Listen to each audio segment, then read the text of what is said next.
Welcome once again, Lords and Ladies fans, to the Chris Monfiletto Show, second edition, and a much happier edition this week after the Kenyon Lords took away a 37-7 victory at the Allegheny Gators place. Head coach Chris Monfiletto joins us today, and Coach, you've had a couple days to digest the first win, so what does it feel like now, and what did it feel like in the locker room after the big win? Well, in the locker room after the win on Saturday, I think everybody was happy, but I think that as a team we've gotten to the point where it's not a miracle if we win a football game, and that's the expectation of the football team. So while we were happy on Sunday morning, we forgot about it, and now we have week 2 that we need to go 1-0 this week, and our first week's behind us. Now, having said that, even though I'm going to take you back another step to Saturday again, just the way that you won, it's a respectable Allegheny team, as you mentioned in your preview last week. It was a demonstrative win behind a grisly defensive effort on your guys' part. And with all those attributes of the win, what to you was most impressive? Well, our guys really played hard. I mean, they were prepared and they played hard and they came off the ball every snap like they really wanted to win. And that's, that was the most impressive thing. I mean, just the way that we played. We tell those guys to just do their best, and I thought that they did do their best as a whole on Saturday. Now, a lot of players were moving in and out of the game on the offensive side. Lots of depth was used as you moved the formations around and got a lot of guys into the game. Is that something that's kind of a staple of a Chris Monfiletto offense and something that we'll see all season? Well, we don't have a lot of guys. We have about 60 guys, and we have to use them most effectively, and every one of them is important. And, we will have different personnel and stuff like that we'll use this year. We'll probably go into the game with different personnel packages. So yeah, I think that you will see a lot of people offensively play. I mean, I thought on the stat sheet there were a lot of guys that caught the ball. There were a lot of guys that got carries. There were a lot of 2 guys that threw the ball. There were a lot of people offensively that got a chance to play and defensively. So that was good.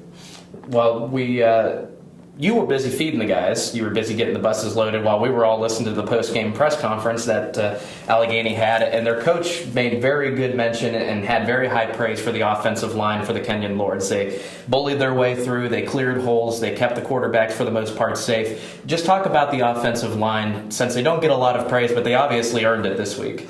Yeah, they did a great job. There were some things going into the game that we wanted to correct from an offensive line standpoint, and it was the first time that we went against a team that was going fast and an opposite color jersey. And for doing all those things, and Allegheny's pretty complicated defensively, I thought that we were able to gel really well from the beginning of the game to the end of the game. And in the second and third quarter, we really started to come into our own and start to play together. And that was, Coach Sorrells has done a really good job with those guys, just getting them out to practice, pre-practice, and stuff like that, and walking through things. And it really came to fruition on Saturday. They did a great job. Last question about last week's game, and then we'll move forward. But first game ball of the season, who'd it go to? It went to Bill Gross Sr., who made the trip out to Meadville and was there and actually got sick before the game and had to go home, but listened to the game on the radio and then watched the game online. So he's a huge supporter. He's at almost every practice, and if there's a game ball, go to Bill Gross Sr. Well, hopefully he's having a speedy recovery as well. Yeah. And now as we kind of transition from last week to this upcoming week, let's go to our off-topic topic. This week you have another road trip, and as every road trip for every sport has, you'll inevitably put a movie on the big screen. What's your favorite movies that you get to sport on the road? I think The Other Guys is an inspirational movie about how 2 officers really came into their own for the New York precinct. Will Ferrell does a great job. Mark Wahlberg, outstanding work. So I think that would be, probably the most inspirational movie I could think of. Well, hopefully that you'll get to enjoy that on your trip to Earlham this weekend. This is head coach Chris Monfiletto on the Chris Monfiletto Show. As we progress into next week, the Earlham Quakers are going to be waiting for the Kenyon Lords, who take their 1-0 overall record into Richmond, Indiana. And so when you look at the Quakers this week, what are the big things that you and the team are working on toward gaining victory this weekend? Well, they have a lot of skill on their team. Their receivers are really good and quick, and they catch the ball well on the perimeter. they have a lot of short passing game, and they have a lot of sets where they're empty and they don't have anybody in the backfield, and that creates headaches for us. Defensively, their corners are really fast and athletic, and their safety's a returning starter. So those are the areas that are of concern for us on their team. They have a really athletic, fast team. Well, last year, of course, the Lords pulled away the big home victory that was big for the program. And do you think that the Quakers are thinking about that win last year, and will that play into their scheme as far as, what they come out with against you this weekend? Probably. I don't know.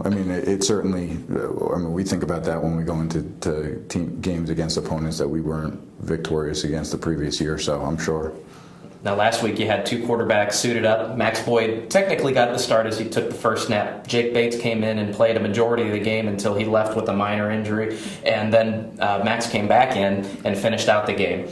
Between those two guys, who is going to be out there for the first snap, or is it going to be a two-quarterback system, or what do you have planned there? Well, Jake's a little banged up right now, so if he's healthy by Saturday, he'll probably start for us. If he's not, then Max is ready to go. And Max has had, he had one good day of practice yesterday, and he keeps getting better every opportunity that he gets. And he has some fundamental things to work on and things like that. But Max has put in the time and the effort in order to be ready to go and play at a really high level. And we have a lot of confidence in him. So either one of those two guys, whoever goes on Saturday, they might both play. But we have a lot of confidence in both of those guys. We're fortunate to be in that situation right now. And lastly, Coach, what are the keys to victory this weekend and ensure a 2-0 start? We have to be physical up front. We got to play hard again. It's tough to go on the road two weeks in a row and stay overnight and do that whole thing, and then ride in the morning a significant distance and get off the bus and play a football game. And this game's at 3:30 in the afternoon, which is different for us. So all of those things have to come together, and we have to approach it with a businessman-like approach. And I think that we'll be we'll put ourselves in a position to be competitive on Saturday if we can do those things. And we have to play hard. We have to continue to practice well and string 2 and 3 good practices together, and then we'll put ourselves in a good position. And the Lords go for 2-0 this Saturday, 3:30 in Richmond, Virginia, against the Earlham College Quakers. Again, that will be at 3:30 p.m. Full coverage will be available online at athletics.kenyon.edu. Be sure to follow us on Twitter and Instagram at Kenyon Sports. Like us on Facebook, Kenyon College Athletics. And while you're on the social media sites, be sure to look out for Kenyon College Football on Twitter and Facebook as well. And all the coaches are on there as well, so you can contact them. For Chris Monfiletto, head coach of the Kenyon football team, I'm Ryan Gasser from the Kenyon Sports Connection. Thanks for watching. Thanks, Ryan.